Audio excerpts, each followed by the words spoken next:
I'll be showing you how to stop or how to disable call forwarding on your Samsung Galaxy S24. So simply go to the phone app, this icon right here, tap on that, and then make sure you select Keypad. And then tap on the three dot button in the top right corner and select Settings.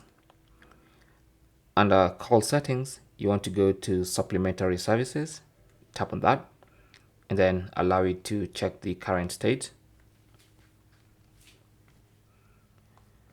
And then you want to go to Call Forwarding. Now I have the supplementary services for SIM1 in this section, and then my SIM2, which is an eSIM, in this section. Okay, so you want to choose call forwarding for the SIM card that's actually forwarding your calls, and you want to disable it. So mine is SIM1. It could be SIM2 for you, or just SIM1 like me.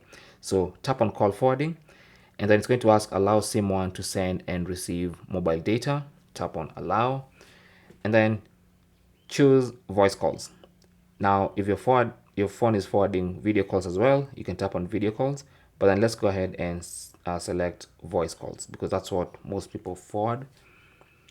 Now it's going to again do its thing, check the current state of your forwarded calls.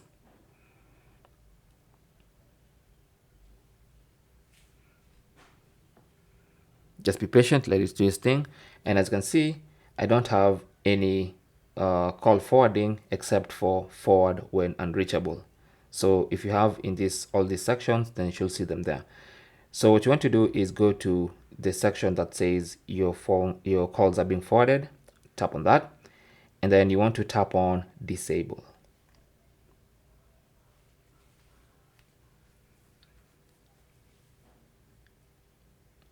And now everything should say no number set, and that means you've now stopped forwarding calls or disabled call forwarding on your Galaxy S24.